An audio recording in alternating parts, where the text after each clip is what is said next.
Hi అండి. అందరికీ నమస్తే. ఉగాది శుభాకాంక్షలు.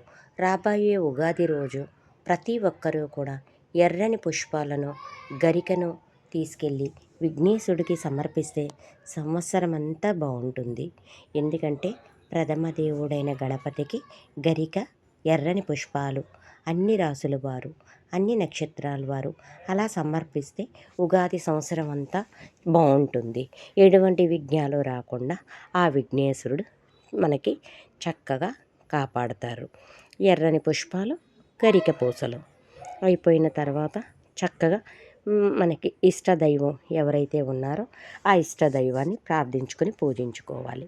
అయ్యప్ప స్వామి చక్కగా అయ్యప్ప స్వామికి ఒక మాలను సమర్పించి దీప ధూప నైవేద్యాలతో, అలానే అమ్మవారికి మంచి ఉగాది పండుగ కాబట్టి చక్కగా పసుపు కొమ్ములను కొని దేవుడి మూలన పెట్టుకోవాలి. అందరూ బంగారం కొనుక్కోవాలి అంటారు. బంగారం కాదండి, ప్రతి ఒక్కరూ కూడా పసుపు కుంకుమని కొని చక్కగా పూజా మందిరంలో పెట్టుకోవాలి. అలా ఎవరైతే పసుపు కుంకుమలను కొనుక్కొని పూజా మందిరంలో పెట్టుకుంటారో వారికి సంవత్సరం అంతా చక్కగా ఉంటుంది అని. ఎందుకంటే ప్రతిదానికి శుభం అనుకునే పసుపు కుంకుమలు కొనుక్కొని చక్కగా పూజ గదిలో పెట్టుకుంటే మంచిది. అలా పెట్టుకున్న తర్వాత మనకి చక్కగా దేవుడికి పాలు, పండ్లు, పువ్వులు సమర్పించి తియ్యని పదార్థాన్ని నైవేద్యంగా పెట్టాలి. ఉగాది అంటే కొత్త సంవత్సరం కదండి. అన్నిటికీ మించి ఉగాది రోజు పెట్టాల్సిన నైవేద్యం ఉగాది పచ్చడి. ఎందుకంటే పులుపు, వగర, తీపి, చేదు, పులుపు అన్ని రుచులు షడ్రుచులతో కలిపిన పచ్చడిని, ఉగాది పచ్చడిని కనుక చేసి మనం భగవంతుడికి చక్కగా నైవేద్యం పెట్టాలి. అలా ఉగాది పచ్చడిని నైవేద్యంగా పెట్టి ఇష్ట దైవాలను పూజించుకుని, ఇష్ట దైవాలను ప్రార్థించుకుని ఉగాది పచ్చడి తెలుగువారి నూతన సంవత్సరం అంటే అత్యంత ముఖ్యంగా ఆరోగ్యకరమైన సాంప్రదాయమైన వంటకం ఇది.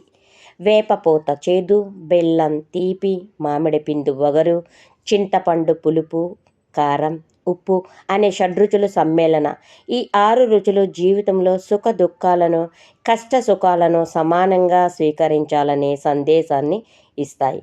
కాబట్టి మనం చైత్ర శుద్ధ పాడ్యమి నాడు బ్రహ్మదేవుడు సృష్టించి ప్రారంభించాడు కాబట్టి విష్ణుమూర్తి మత్స్యావతారములో సోమకుడిని సంహరించి వేదాలను రక్షించి బ్రహ్మకు అప్పగించిన రోజుగా ఈ రోజు నుండి నూతన సంవత్సరం అంటే ఉగాది యుగాది రాను ఉగాది అంటారు ప్రారంభమవుతుందనే విశ్వాసము.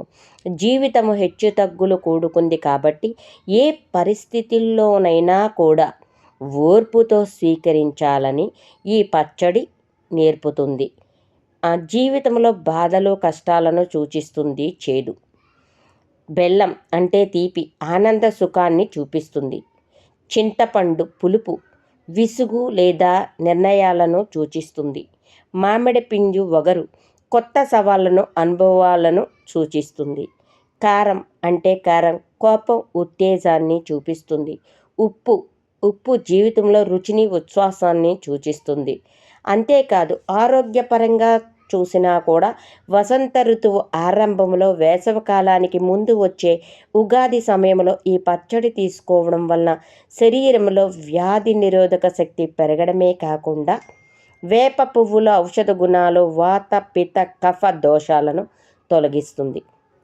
సో మాకైతే అయ్యప్ప స్వామి అంటే చాలా చాలా ఫేవరెట్ కాబట్టి చక్కటి ఒక అయ్యప్ప స్వామి పటాన్ని తీసుకుని పసుపు కుంకుమలతో గంధం బొట్లతో స్వామివారికి పాలు నైవేద్యం పెట్టి, పండ్లు నైవేద్యంగా పెట్టి, చక్కటి ఉగాది పచ్చడిని కూడా నైవేద్యంగా పెట్టి అయ్యప్ప స్వామిని స్మరించుకొని కుల దేవతలను, ఇల్వేల్పు దేవతలను, ఇష్ట దేవతలను, పెద్దలను, పేరంటాలను అన్నిటికీ మించి మన మహాగణపతిని పూజించి ధ్యానించి ధూప దీప నైవేద్యాలను స్వామివారికి సమర్పించి చక్కటి కర్పూరం హారతిని కూడా స్వామివారికి ఇచ్చి కర్పూర హారతిని ఇచ్చిన తర్వాత స్వామివారు ఆశీస్సులు పొంది మనము మన కుటుంబ సభ్యులు బాగుండాలని చక్కగా మనస్ఫూర్తిగా మన ఇష్టదైవాలను ప్రార్థించి తదుపరి అంతా అయిన తర్వాత మన ఇంట్లో ఉన్న పెద్దలకు చక్కగా పాదాభివందనం చేసి సాయంత్రం అయ్యేసరికి చక్కగా మన